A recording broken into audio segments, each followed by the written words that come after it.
Hello, my name is Chef Rakesh Sethi, Corporate Executive Chef for Reheating Hotel Group South Asia. In this module, we will cover cooking, core temperature, reheating of the food. And through this video, we will broadly understand and describe what is cooking, types of cooking, core temperature of the food, and reheating of the food. Let's start by answering what is cooking. Cooking is a process of preparing food through different methods. Cooking can be broadly divided into hot food process and cold food process. Hot food process is the process where heating is involved. It is further divided into grilling. This process involves dry heat applied direct to the surface of the food. Roasting. This process involves dry heat either from an open flame, oven, etc., where hot air envelops the food, cooking it evenly on all the sides with minimum temperature of 150 degrees centigrade. Frying. It involves cooking of food in hot fats or oils either by shallow frying in a pan or by deep frying, wherein the food is immersed in the deep utensils of hot oil. Baking. It involves cooking of food in an oven or hot ashes and stones, wherein the heat is transferred to the center of the product, such as bread or cakes. Steaming.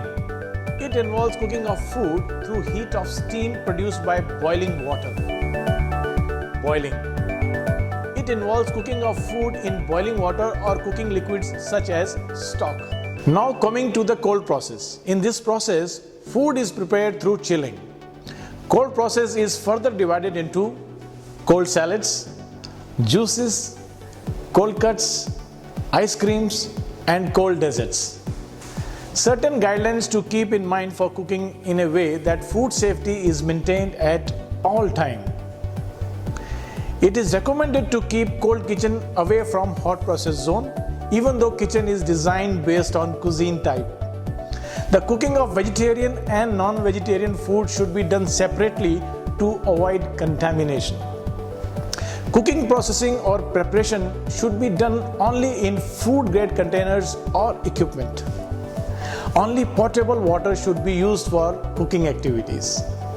In frying operations, only fats and oils suitable for cooking should be used. If cooking fats and oils are reused, they should be assessed to ensure they are fit for reuse. Periodic quality check of the fats and oils used should be done by checking for suspended particles, odor, and unpleasant taste due to oxidation. Coming back to the guidelines. No additives which are banned by FSSAI should be used. All additives used must be within permitted limits. It should be in prescribed quantities. Measures should be taken to prevent cross contacts of foods containing allergens with other foods, like segregation of allergens from other food items during preparation.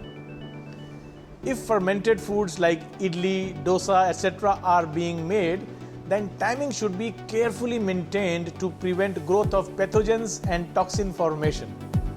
Proper outlets for smoke or steam, etc. through chimney or exhaust fan and more should be provided in the cooking and frying areas of the establishment. Another way of cooking is microwave cooking. Microwave cooking is an electric oven that heats and cooks food by exposing it to the electromagnetic radiation. Raw animal food being cooked in a microwave oven should be rotated or stirred throughout or midway during cooking to compensate for uneven distribution of heat.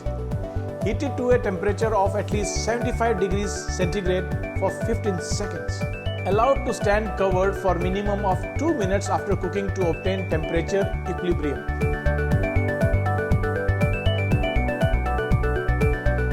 Next, we will talk about core temperature. Core temperature is the center or thickest part of food.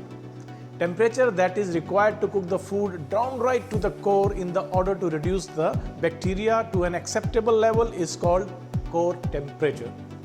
Vegetarian and non-vegetarian items should be cooked at minimum of 65 degrees centigrade for 10 minutes or 75 degrees centigrade for 15 seconds to achieve core temperature. The next question that we will answer is, why is it important to check the core temperature and the correct way to do it? Temperature monitoring is important to ensure that food is safe from contaminants.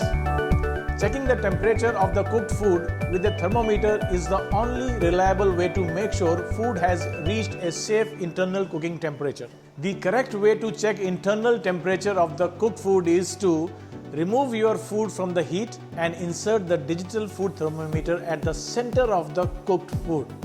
In case of checking temperature of the cooked meat, insert thermometer in the thickest part of the meat and all the way to the middle part. Make sure that the thermometer is not touching the bones, since they heat up more quickly than the meat and could give a false reading. For small pieces of the meat or poultry, insert the thermometer in the bottom thickest part to check the internal temperature. Always remember to use separate thermometer for vegetarian and non-vegetarian food, and clean and sanitize thermometer after each use. Next in this module, we will learn about calibration of equipments. The act of evaluating and adjusting the accuracy of the measurement equipment is called calibration. As per the National Accreditation of Standards, all such devices which are used in food service establishments should be calibrated at least once in every 12 months. Such calibration can be internal or external. Calibration of instrument used in hospitality industry can be done by identifying the correctness of an instrument with a master instrument through a recognized method. Certain factors to remember for calibration of equipments are: whenever during calibration, if the instrument cannot be corrected to zero error, the error observed must be identified on a label which is fixed on the instrument to enable addition or subtraction of every reading observed. Records should be maintained of each calibrated instrument.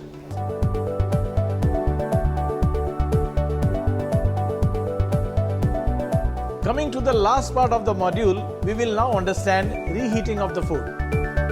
Factors that an establishment needs to follow for reheating of food are: reheating of food should be done in such a way that the food is heated uniformly, and it must be assured that the core temperature of the food reaches 75 degrees Celsius.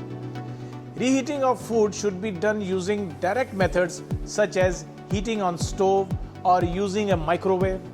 When using a microwave to reheat the cooked food, the food must reach a minimum temperature of 74 degrees Celsius and kept covered for 5 minutes to allow temperature to equilibrate. Indirect heating method like adding hot water or reheating under bain-marie or under a heat lamp is not permitted.